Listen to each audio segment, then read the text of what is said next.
یہ روح اور جسم قیامت کے دن جھگڑا بھی کریں گے۔ روح کہے گی یا اللہ میں نے تو کچھ نہیں کیا، مجھے تو نہ بھوک لگتی تھی نہ پیاس لگتی تھی نہ میرے اندر نفس کی خواہشیں تھیں، یہ تو جسم سارا کچھ کھاتا پیتا تھا، جو کیا اسی نے کیا۔ تو جسم عرض کرے گا اے اللہ اگر میرے اندر روح ہی نہ ہوتی تو میں کسی قابل تھا؟ یہ تھی تو بھوک لگتی تھی، یہ موجود تھی تو پیاس لگتی تھی۔ روح اور جسم جھگڑا کریں تو اللہ کریم فرمائیں گے اب جو اس کی شان کے لائق ہے، فرمایا تمہیں ایک مثال نہ دوں؟ اللہ دے، خزائن العرفان میں موجود ہے، کتاب الروح میں موجود ہے۔ اللہ فرمائے گا ایک بندہ لنگڑا تھا اور ایک اندھا تھا، دونوں باغ میں جا رہے تھے تو وہ جو لنگڑا تھا نا اسے پھل نظر آیا درخت پہ، تو وہ اندھے سے کہنے لگا اگر میرے پیر سلامت ہوتے تو میں پھل توڑتا پر مجھ سے چڑھا نہیں جائے گا۔ تو اندھا کہنے لگا تو اس طرح کرنا، میرے کندھوں پہ چڑھ جا اور تم پھل توڑ، دونوں کھاتے ہیں۔ تو وہ جو اپاہج تھا وہ اندھے کے کندھوں پہ چڑھا، پھل توڑے، دونوں نے کھایا۔ تو اللہ فرمائے گا جسم اور روح سے بتاؤ غلطی کس کی؟ تو عرض کریں گے اللہ دونوں کی۔ تو اللہ فرمائے گا تمہاری بھی پھر دونوں کی ہوئی ہے۔ تو جسم اور روح کا رشتہ ہے۔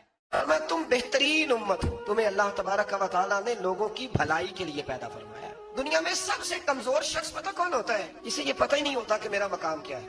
اگر پتہ چل جائے نا میرا مقام کیا ہے تو جینا آسان ہو جائے۔ امت مسلمہ بڑی امت ہے، اب اس کو سمجھنا چاہیے نا کہ جس نے حضور کا کلمہ پڑھا اس کا ایک اعزاز ہے، اور اعزاز کس وجہ سے ہے وہ بھی اللہ کریم نے ارشاد فرمایا۔ امت مسلمہ کی شان اس لیے زیادہ ہے کہ یہ لوگوں کو بھلائی کا حکم دیتے ہیں اور لوگوں کو برائی سے منع کرتے ہیں، اور یہ جو کام لوگ کرتے ہیں نا، خیر کا حکم دینا، برائی سے منع کرنا، یہ لوگ دنیا کے امام ہوتے ہیں۔ جن لوگوں کو ہم نے نیکی کا حکم دینا تھا نا، اللہ کی توحید کا، جب ہمارا لیڈر اسی قوم کو بطور مثال یہاں بیان کرتا ہے تو ہم اسے کیسے کہیں گے کلمہ پڑھ؟ اور پھر اس سے اگلی بات یہ ہے کہ ہم تقریروں سے کلمہ پڑھانا چاہتے ہیں۔ تقریر بڑی مؤثر کام ہے، ضرور ہونی چاہیے، لیکن دنیا میں انقلاب عمل سے آتا ہے۔ صحابہ کرام علیہم رضوان نے بڑی بڑی تقریریں کی، لیکن ان کی تقریروں سے زیادہ اثر ان کے عمل میں تھا۔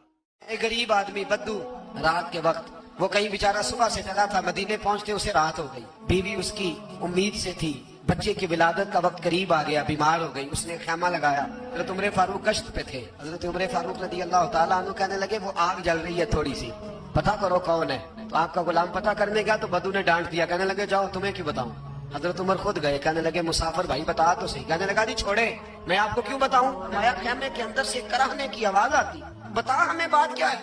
کہنے لگا جی میں فلاں بستی فلاں علاقے کا ایک غریب ہوں، امیر المومنین عمر فاروق سے ملنے آیا ہوں، اور رات ہو گئی ہے تو یہاں خیمہ لگایا ہے، صبح میں ان سے مل کے چلا جاؤں گا، تو رات کو تکلیف دینا پسند نہیں کیا، تو میری بیوی امید سے تھی، اب بچے کی ولادت کا وقت قریب ہے، پاس کوئی نہیں۔ حضرت عمر کہنے لگے تو ٹھہر میں ابھی آیا، اسے بتایا نہیں میں ہی امیر المومنین۔ عمر دوڑے گئے، اپنی زوجہ سے کہنے لگے اگر تجھے بہت بڑا اجر مل رہا ہو تو حاصل کرے گی؟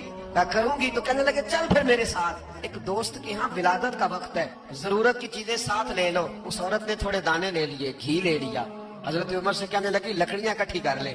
حضرت عمر نے لکڑیاں اکٹھی کی، آپ کی زوجہ کہنے لگی یہ تھوڑے دانے ڈال لیں، گھی ڈال لیں، اور ایک لکڑی لے کے اس کو ہلائیں، تیار کریں۔ خود زوجہ اندر چلی گئی، حضرت عمر بار پکانے لگے۔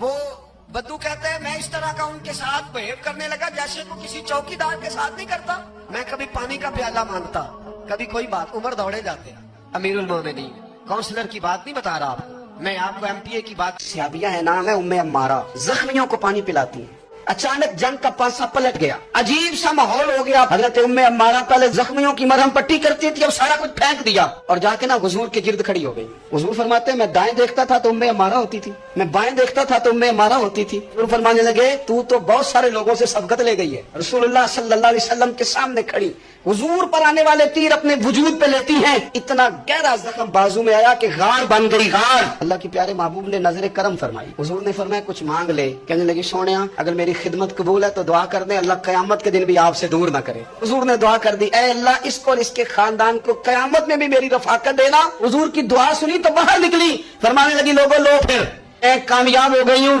اب دنیا کی کوئی مصیبت بھی میرے اوپر آئے تو مجھے کوئی پرواہ نہیں، اس لیے کہ مدینے والے نے یہاں بھی کرم فرما دیا ہے وہاں بھی کرم فرما دیا۔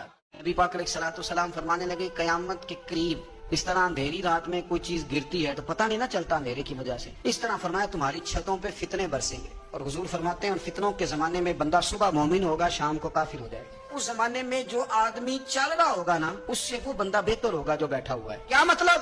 حضور نے فرمایا جو زیادہ جگہوں پہ جاتا ہے نا اس کا ایمان زیادہ خطرے میں ہے، اور جو بیٹھا ہے ایک جگہ جم کے بیٹھا ہے، آج بیماری نہیں لگ گئی، لوگ کہتے ہیں میں نے اس کی بھی تقریر سنی، پھر میں نے اس کی بھی سنی، پھر میں ادھر بھی گیا، الجھ گئے۔ جب تک وہ ایک جگہ جمے ہوئے تھے ان کا ایمان محفوظ تھا۔